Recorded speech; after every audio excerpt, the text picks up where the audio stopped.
The River Valley project is an innovation that councils implemented to connect with their ratepayers on a sort of more one-on-one basis. These River Valley meetings, I'm very encouraged by that because I think the rural people, our population is low during the farm amalgamations and all that sort of thing, so the urban people dominate it.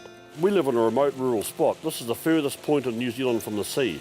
These people that live in our most remote parts of the district pay the lion's share of the roading rate that's collected in the Ruapehu district, and this is one way of recognising that contribution that they make, and also for those people to see their face in our roading program. The River Valley thing, I believe, came from a moment of frustration on my part where I was watching some work being done which I thought was basically not really necessary.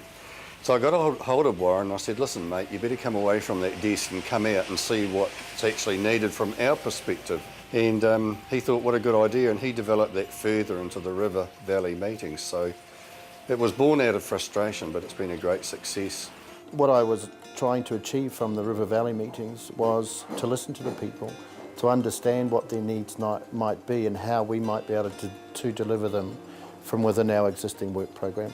People are much happier they're getting dealt with on a personal basis, and they tell us exactly what they think should be done, and we listen. And give them the opportunity to say, well, this is where the money should be spent, and rather than them seeing projects being done on highways and other roads, they get to actually see it on their own routes that they travel daily. Being on their patch, so to speak, rather than expecting people to come in here or ring up about problems, it's a huge step forward in our area. We've always had a good rapport with the council and the council contractors. If we have a problem, you talk to them and it's fixed.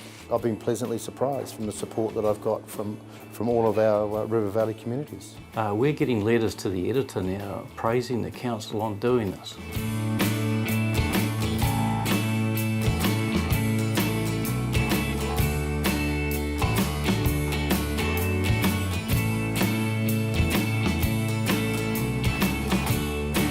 This area is a breeding area. We breed a lot of lambs and a lot of cattle, and all that stock has got to be shipped out.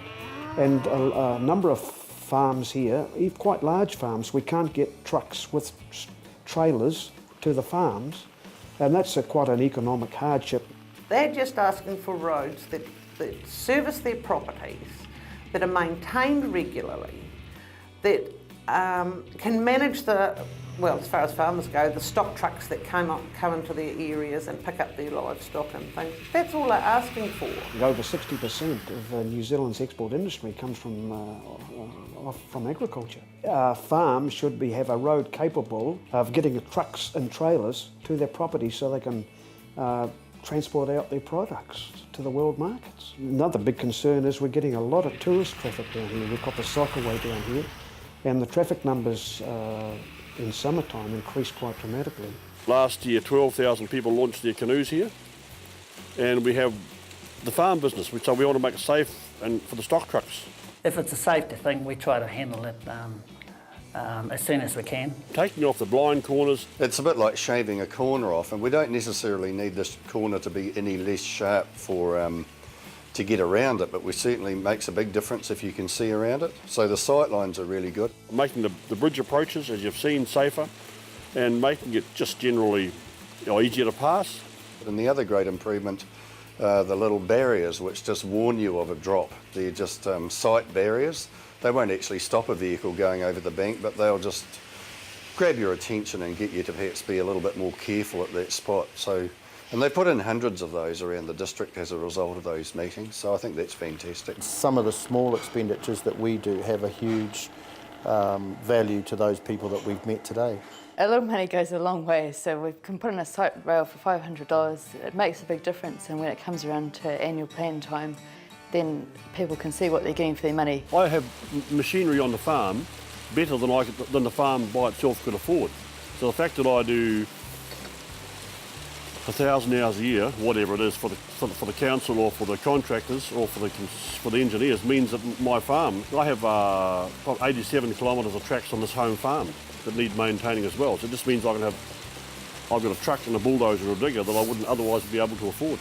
The project has to be relevant to the money spent, and it has to be spent wisely. People perceive value in different ways, and that our rural communities in New Zealand can contribute to the economic value of the nation in many different ways. So those little roads that we live on are like the little capillaries in your hand and the smaller blood vessels in the extremities of the body. They're very, very necessary, and they feed into the greater arteries, and that's how we connected to the rest of New Zealand, because out there in the hinterland we produce what makes the rest of the country tick.